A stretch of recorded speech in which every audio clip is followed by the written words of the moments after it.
నమస్కారం.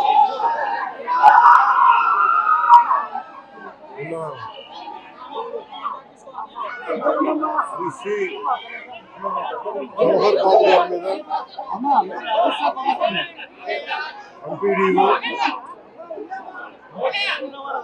MPDO chamber కాలివీడు మండలం MPDO మీద నిన్న మధ్యాహ్నం 1 గంటకి దాడి చేశారు.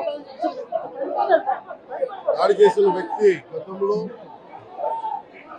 లాయరు, గతంలో ఈయన ఏపీ స్టేట్ లా ప్రాసిక్యూషన్ ఆఫీసర్గా పనిచేసిన వ్యక్తి, లా తెలిసిన వ్యక్తి. వీళ్ళ అమ్మగారు మండల అధ్యక్షులు, మండల ప్రజా పరిషత్ ఆఫీస్లో ఆవిడకి మనకి పర్మిషన్ ఉంది. సో నిన్న ఎంపీడీఓ దగ్గరికి వచ్చి తాళాలు కావాల రూమ్ కంటే ఎంపీడీఓ జవహర్ బాబు గారు అని చెప్పారు. అది ఎవరైతే డిజిగ్నేటెడ్ వ్యక్తులను వారికి వేస్తున్నారు వాళ్ళ కుటుంబ సభ్యులకి ఇవ్వమంటే ఆయనతో కూడా దాదాపు 11 మంది 15 మంది దాకా అనుచరులు వచ్చి దాడి చేశారు. ఆయన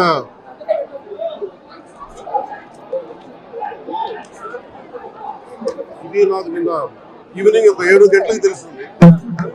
7 గంటలకు తెలిసినప్పుడు నేను వెంటనే నన్ను అడిగింది, నేను ప్రెస్ స్టేట్మెంట్ ఇచ్చేయండి ఇలా కట్టిన అంటే నేను చెప్పాను ఇది దాదాపు 640 పైసలకి మండలాలు మనవి.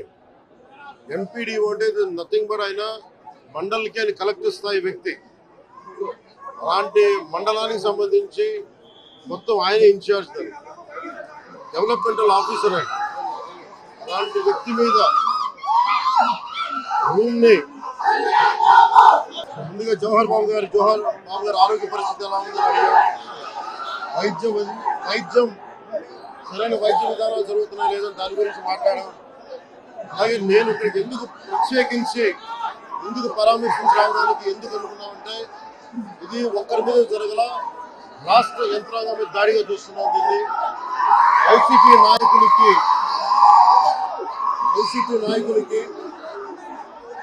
11 సీట్లు ప్రజలు పరిమితం చేసినా కానీ ఇంకా అహంకారం చావాలి.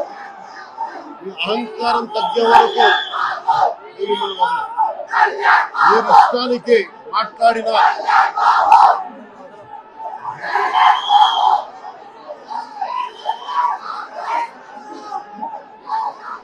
అహంకారంతో కొట్టుకొని మీరు ఈ పరిస్థితికి వచ్చారు. ఇది ఈ వ్యక్తి మీదే కాదు, గత కాలివీడు మండలం సంబంధించి గతంలో కూడా జల్లా సుదర్శన్ రెడ్డి గారు అనే వ్యక్తి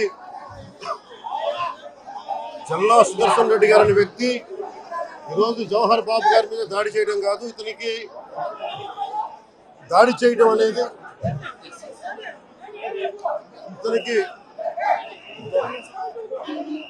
దాడి చేయడం అనేది కొత్త కాదు. జల్లా సుదర్శన్ రెడ్డి గారికి గతంలో కూడా ఈయన ఇదే ఎంపీడీఓలో ప్రతాప్ గారి మీద దాడి చేశారు, శేఖర్ నాయక్ గారి మీద దాడి చేశారు, అలాగే శ్రీనివాసరెడ్డి గారి మీద దాడి చేశారు. ఇది వీళ్ళ రాజ్యాలు అనుకుంటా ఉన్నారు. ఇష్టానికి మేము చేసుకోవచ్చు. జవహర్ బాబు గారు కూడా చెప్పింది ఏంటంటే రూమ్ తాళాలు అడిగారు. మీ అమ్మగారికి ఇష్టం, అది ఆవిడ మండల పరిషత్తు ఆవిడకి పదవి ఉంది కాబట్టి వాళ్ళ పిల్లలకి ఇవ్వమంటే ఎందుకు ఇవ్వవు అని చెప్పి వాళ్ళ మనుషులు దాడి చేసి అమానుషంగా కొట్టారు. ఆయనకి హై బీపీ ఉన్న వ్యక్తి, హార్ట్ ప్రాబ్లం ఉన్న వ్యక్తి, పైగా కూర్చోబెట్టి కులాన్ని దూషించడం. దీనికి వీళ్ళ అహంకారానికి కులం ఏం లేదా. ఎవరైనా సరే శ్రీనివాసరెడ్డి గారు కావచ్చు, శేఖర్ నాయక్ గారు కావచ్చు, ప్రతాప్ గారు కావచ్చు, జవహర్ గారు కావచ్చు, ఎవరి మీదైనా సరే వాళ్ళకి ఆధిపత్యానికి అడ్డుకుంటే మటు వీళ్ళకి ఇదే. నేను వీళ్ళందరికీ ఇదే చెప్తున్నాను మీకు.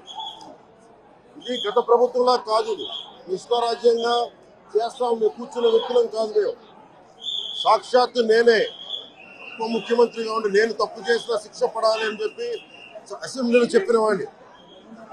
అలాంటిది మీరు ఇష్టారాజ్యంగా కూర్చొని అధికార విధులు నిర్వహిస్తున్న వాళ్ళ మీద దాడి చేస్తే ఏ మాత్రం ఉపేక్షించాం. ఎస్పీ గారికి చెప్పాం, కలెక్టర్ గారు దృష్టికి తీసుకొచ్చాం. కలెక్టర్ గారు కూడా ఇదే చెప్పారు. నిన్న కొట్టగానే వెంటనే ఆయన విజయవాడలో ఉంటే ఆయన దృష్టికి తీసుకొస్తే వెంటనే ఎస్ఐని కానిస్టేబుల్స్ ని పంపించిన సమస్య సాగల. అదనపు బలగాలతో సీఐతో వెళ్తే తప్ప పరిస్థితి కంట్రోల్లోకి రాలా. ఎలా కొట్టారంటే లోపల గడిపెట్టి మరి ఎవరిని రానివ్వకుండా గడిపెట్టి మరి ఆయన అమానుషంగా దాడి చేశారు. నువ్వు ఎలా వస్తావు ఇక్కడికి?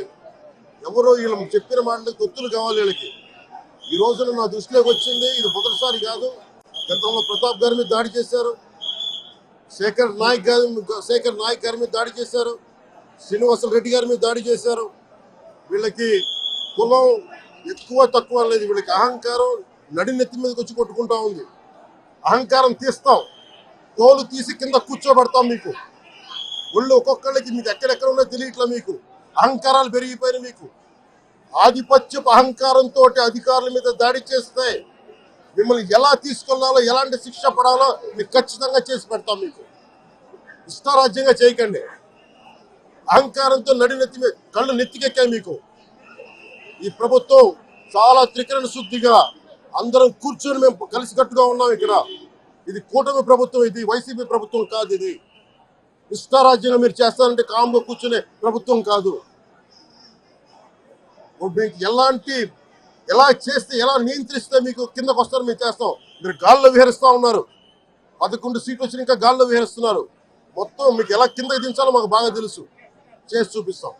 ఇదే కాదు, ఈ సందర్భంగా ఏ నాయకులకైనా సరే అధికారుల మీద దాడి చేసినా, అధికారులు విధులు నిర్వహిస్తుంటే అడ్డుకున్నా చాలా కఠినమైన చర్యలు ఉంటాయి. ఈరోజు నేను వచ్చి ఇక్కడ ఎందుకు వచ్చాను జవహర్ బాబు గారి దగ్గరికి అంటే, ఆయన ఒక ఎస్సీ ఎస్టీ కులానికి సంబంధించిన వ్యక్తినో వీటి గురించి అని కాదు. ఎవరైనా సరే ఇర్రెస్పెక్ట్ ఆఫ్ కాస్ట్ ఆధిపత్య ధోరణితోటి కనుక దాడి చేసి విధుల నిర్వహణకు అడ్డం వస్తే ఇది ఉపేక్షించే ప్రభుత్వం కాదు. ఎస్పీ గారికి కూడా చాలా స్పష్టంగా చెప్పాం. వారికి ఎవరైతే తప్పించుకొని తిరిగారు 9 మంది, వారిని కూడా పట్టుకోమని చెప్పాం. వారికి తగిన విధంగా కౌన్సిలింగ్ చేయాలి, అలాగే కఠినమైన శిక్షలు పడాలి.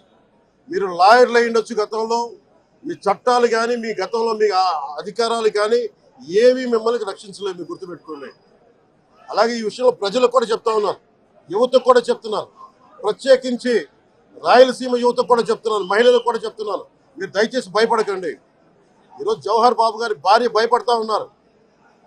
మీరు మాట్లాడితే కూర్చొని వాళ్ళ నాయకుడు కూడా మీరు కూర్చొని ముందు ఇవి కరెక్ట్ చేయండి, ఇలాంటివి కరెక్ట్ చేయండి, మీ పార్టీ వర్గాలను మీరు నియంత్రించుకోండి. 11 సీట్లు వచ్చినా ఇంకా మీరు దాడులు చేస్తా ఉంటే మటుకు ఉపేక్షించే ప్రభుత్వం కాదు ఇది.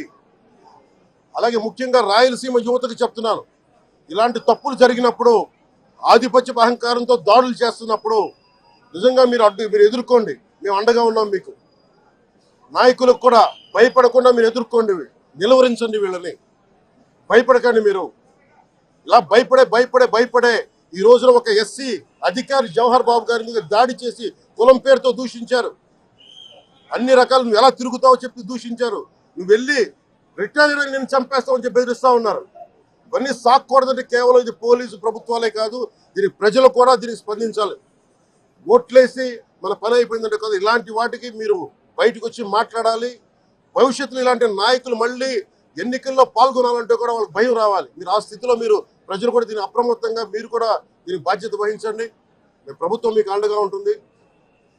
అలాగే జవహర్ బాబు గారి భార్య ఒకటే భయపడతా ఉన్నారు, మేము నిస్సహాయతలో ఉండేవాళ్ళం, మేము ఎస్సీ మాల కులానికి చెందిన వాళ్ళం, మాకు భయాలు వేస్తున్నాయి, మాకు ఎవరు లేరు మాకు అండగా ఉంటే వాళ్ళకి ఇదే చెప్తున్నాను. మేము భరోసా ఇస్తున్నాం. పక్కనే కలెక్టర్ గారు ఉన్నారు, ఎస్పీ గారు ఉన్నారు, ఎమ్మెల్యే గారు ఉన్నారు, మిగతా జిల్లాకు సంబంధించిన నాయకులందరూ, ఎమ్మెల్యేస్ ఉన్నారు, నాయకులు ఉన్నారు. మేము అందరి తరఫున మాటిస్తున్నాం.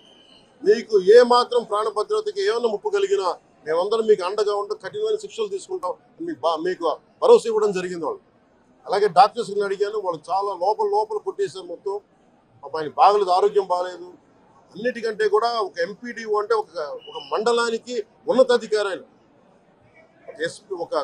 ఆయన ఆ మండలానికి ఆయన ఒక కలెక్టర్ స్థాయి వ్యక్తి. అలాంటి వ్యక్తిని కూర్చొని దుర్భాషలాడుతూ బూతులు తిడుతూ కులం పేరు మీద దూషిస్తూ ఇది కూర్చోబెట్టి ఇది ఒక పరిపాటి అయిపోయింది. ఇది ఇక్కడ ఆగాలి. ముఖ్యంగా రాయలసీమ ఎక్కడైతే ఉందో మీకు ఇలాంటి ఆధిపత్యపు ధోరణి ఉందో దీన్ని అందరూ సమిష్టిగా ఎదురు తిరగాలని మనస్ఫూర్తిగా నేను ఆకాంక్షిస్తున్నాను. మీరు కూడా పాల్పంచుకోమని కోరుకున్నా. అలాగే చాలా స్పష్టమైన ఆదేశాలు ఇచ్చాం. పోలీసు ఉన్నతాధికారులకు కానీ కలెక్టర్ గారికి కానీ ఎమ్మెల్యే గారికి మొత్తం అందరం కూడా సమిష్టిగా ఒకటే నిర్ణయం తీసుకుని ఇలాంటి భవిష్యత్తులో రాకుండా పునరావృతం కాకుండా ఉండాలని మనస్ఫూర్తిగా మేమందరం నిలబడి ఉన్న ఈ మాట మీద. అందుకని తెలియజేసుకుంటూ ఇప్పుడు గాలివీడు మండలంకి వెళ్ళి ఎలా జరిగింది వీటి మీద నేను అక్కడ మాట్లాడుతాను. అది కూడా కలెక్టర్ నా దృష్టికి తీసుకొచ్చారు. ఇంత దారిలో నాగేంద్ర అనే ఒక రైతు దాదాపు 3 ఆయన కుటుంబ సభ్యులు బిడ్డలతో సహా భార్యను కూడా ఒక్క నిమిషం ఇది నా దృష్టికి దిగని చెప్పారు నాకు. ఇది 2 అంశాలుగా మేము చర్చిస్తున్నాం. దీన్ని దాని ఇన్వెస్టిగేషన్ జరుగుతూ ఉంది. ఒకటి, అంతకు ముందు రోజే మ్యూటేషన్ మీద మేము తిరిగి ఆయన పొలం ఆయనకు వచ్చేస్తుంది. ఆయన ఎవరి దగ్గర అప్పు తీసుకున్నారంట.